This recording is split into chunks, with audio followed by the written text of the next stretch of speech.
The Star Sport podcast is brought to you by Access Credit Union. Access Credit Union, funding dreams for over 50 years.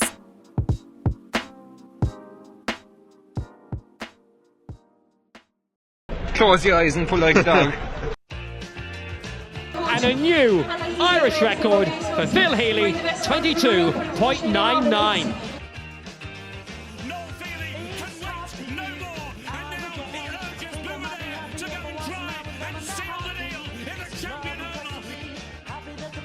Christy Cooney hands over the Sam Maguire Cup to Graham Canty, Cork All-Ireland champions for the 7th time ever. Hello and welcome to another episode of the Star Sport Podcast. I'm your host Matthew Hurley. The Star Sport Podcast is brought to you in association with our friends at Access Credit Union. Access Credit Union, where your bank really does matter. Choose Credit Union, choose local, choose community. Now in today's show we will be joined by Carbery GAA PRO Tim Buckley to talk about the upcoming Carbery GAA Gala Ball, which will be held in the Westlodge Hotel in Bantry on Saturday the 29th of November. With music by the Irish Weavers. Guest of honour at the event will be the GAA President Jarlath Burns. The MC at the event will be RT Sports presenter Jackie Hurley. And the drinks reception starts at 6 p.m. on the night in Bantry. So a lot to look forward to from Carbery GAA in its centenary year, of course, this year. So delighted to be chatting to Tim this week, and he will fill us in on all the details in the chat. So without further ado, we'll cross over to Tim, and I hope you enjoyed the chat.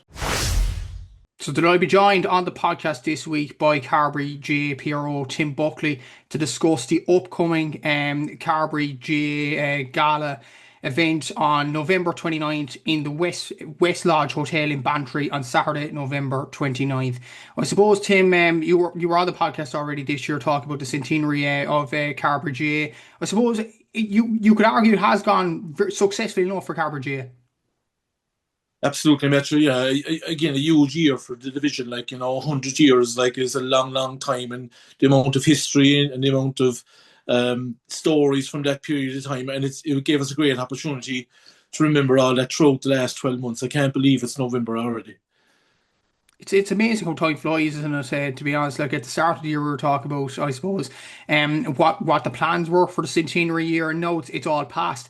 I suppose, would you look back at it and say it's been a huge success? When we set out our plans for the centenary year, we were very anxious to kind of include everybody, every aspects of the GAA. And we started as far back as December of 2024, where our annual convention, we had the plaque unveiling in Bandon to commemorate, the founding members, Bandon GAA Club being one of them. And it'll finish up this December at our convention with a further unveiling of another plaque in Kilbrittain.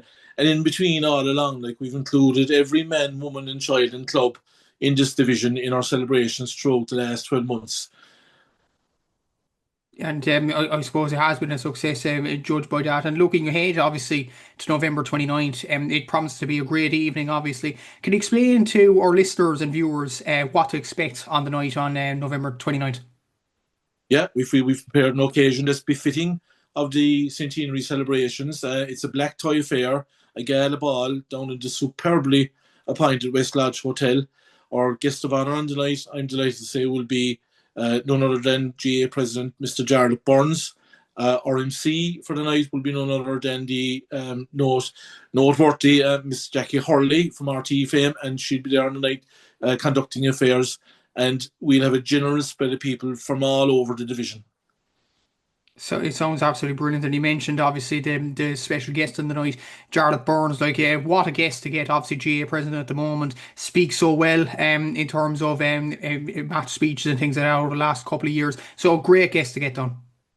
He's well documented, of being the supporter of the small parish. And the minute we contacted him and told him the story about Carbery GAA, he was immediately, attracted to our project, and really wanted to learn and know more about it. And he's been back and forward to us there for the last couple of months, and is really, really looking forward to coming to West Cork to celebrate our centenary with us. You mentioned the MC on the night as well. Obviously, Jackie Hurley, a Sunday game presenter, presents the rugby coverage on RT as well. And of course, she's from Ballinasloe as well, so you could argue in and around these areas as well. So another great guest to get. Absolutely, yeah. And I could be stand corrected here, but I apparently has connections in around the Drina League area as well. Like, so again, no different to Jarlath Burns. Once Jackie was approached, like, she was in straight away, and she loves coming to West Cork. Like, so again, looking forward to chatting to her on the night as well down in Bantry. Are you happy enough with the way the year's gone? I know we talked about the guests there and Jackie and Jarlath, but when you look at the Carbery Championships this year, the events that you all had this season as well, are you happy with the way the year's gone? Like, there was some huge stories from the year, like, and you can only hope really, like, when you set out these your plans, and like, you think back to maybe May the 11th, just at coming to the end of the leagues. We decided that we wanted to have something for all of the clubs and all of the people, completely aware that not everybody will be able to or want to go to the Westlodge in November. We had a club day on the 11th of May, and like, essentially it was held in the Parkway Hotel, and we got to 26 clubs. It was never before attempted or achieved. We got to 26 clubs into one hall, and every single club was given an opportunity to tell their story, their history, and outline, where they've come from the day that they were formed. And it was an unbelievable splash of colour and occasion. And we, again, on that occasion, we were delighted to have current CEO of Cork GAA, Kevin O'Donovan. He came on and spoke quite eloquently and was high in his praise for Carbery GAA. And that was a huge event again. And, apart from the colour, like, to hear the stories, like, one day, in hindsight, probably wasn't enough. Because for me, and I didn't get to see half of the stuff, and I'd love to see it again. But that really was, I think, the centrepiece of our year. Speaking about the championships, like, again, huge effort was put in this year into the preparation of the championships, seeing as it was marking our 100-year anniversary. And all of the championship winners this year will receive special centenary one-off medals. They'll never again be produced, and they'll all be presented now to our championship winners when the season is coming to an end. You mentioned the championship winners there in Junior A, for example. You had Ballinora winning the hurling, and of course in the football you had Kilmacabea as well. I suppose it was just a brilliant championship overall, entertainment wise, obviously, but that could happen nearly any year. But to happen this year, of all years, the centenary year, I suppose you'd be very pleased with how the championships have gone this season.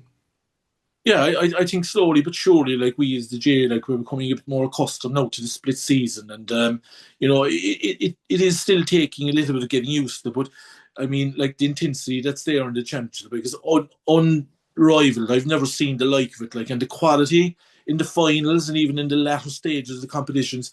And number one, Matthew, the crowds that were at the matches, unbelievable. Like, it was, the gates were up at under 21, the gates were up at hurling, they were up at football, and the two finals, like, they were an example of just how popular GAA is here in this division.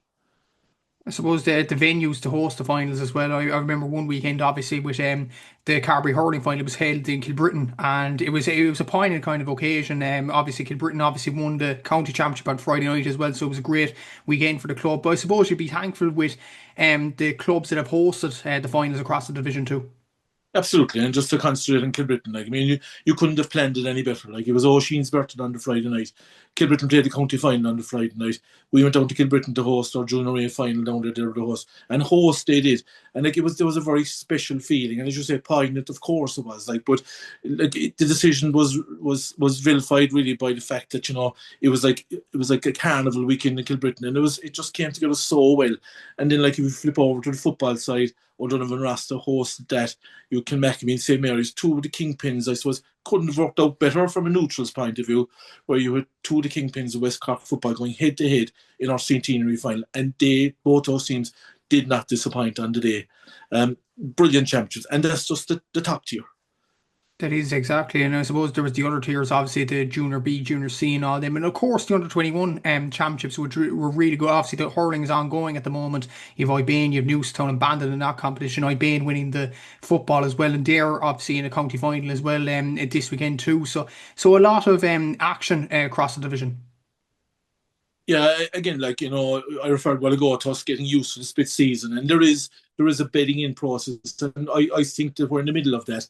And the under-21 category probably suffered a little bit in the last couple of years. We got lucky this year because we were able to play a lot of our games in the summertime, and I feel that's probably going to be the way we go forward. It's unfortunate, probably here we are now, maybe in the middle of November, and we're still playing under 21 hurling. It's not ideal.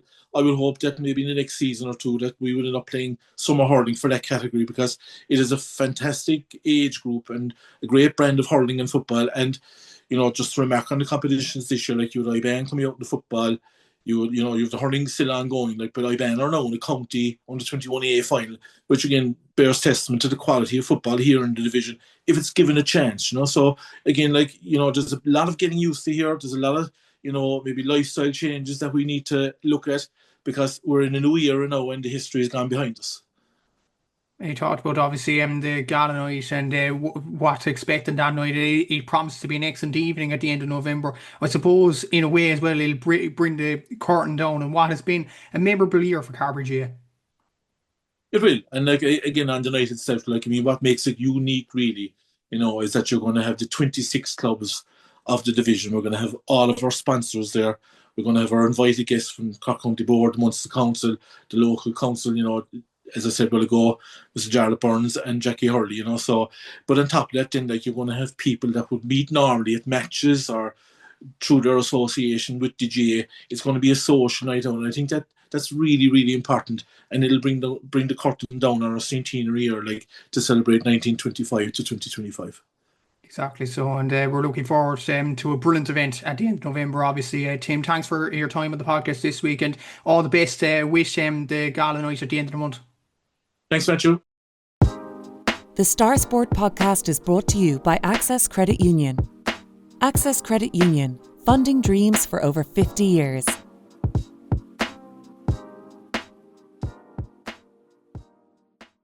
That was a great chat with Tim there. Thanks for him to come on to the podcast this week.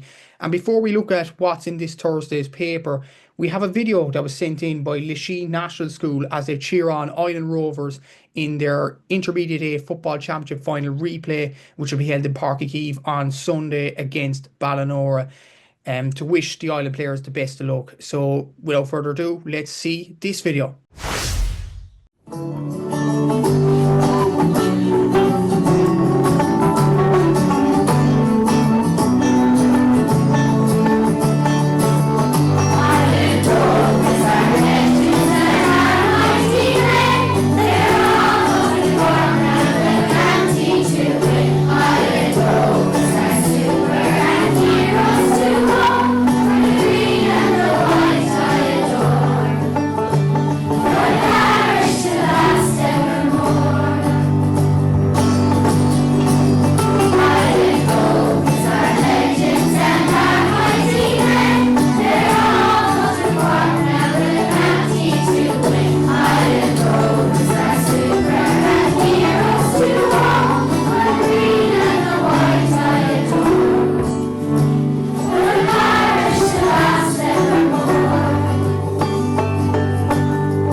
So that brings us on nicely to what's in this Thursday's Southern Star sports section. And as the kids have been singing about there, in terms of Ilen Rovers in the county final, we will have big build-up to their replay against Ballinora with an interview with the Ilen Rovers manager, Flower Driscoll, as Ger McCarthy chatted to him for this week's paper. We also preview Bandon's Intermediate A Hurling Championship final against Bullock, which is long overdue from a Bandon point of view. It's their first game in 6 weeks after postponements and Bullock's involvement in the football. But Joe Burke's team are back in action this weekend in the county final, and I chatted to Joe for this week's paper. As well as that, we preview Kilbritton's Munster Junior Hurling Championship semi-final against Knockadderry, which will be taking place in the Limerick Club's home ground at 1:15 on Saturday. We'll be chatting to Joe Ryan for this week too. Kilmackabey and Glengarth are both in county semi-final action in Junior A and Junior B respectively as they face Charleville and Carrigaline's third team. We will be previewing both games this week too. We also have a report on the Carbery Under 21A Hurling Championship semi-final as Newcestown got over the line against Ilen Rovers. They'll be facing Bandon in the final on November 23rd, that's Sunday, November 23rd, and we will have a full report and reaction from that game. We also have an interview with Ty Toomey, who reflected on this season as Newcestown footballers reached the county semi-finals, narrowly losing out to Nemo Rangers, and Ty explains why this could be a building block for Newcestown in the near future as they challenge the big three in Castlehaven, Nemo Rangers and St Finbars. We also have a piece on the Adragol and Earn amalgamation, who were in their first year at under 16 level and won a county title. That was their fourth trophy this year, so read the paper for that piece too.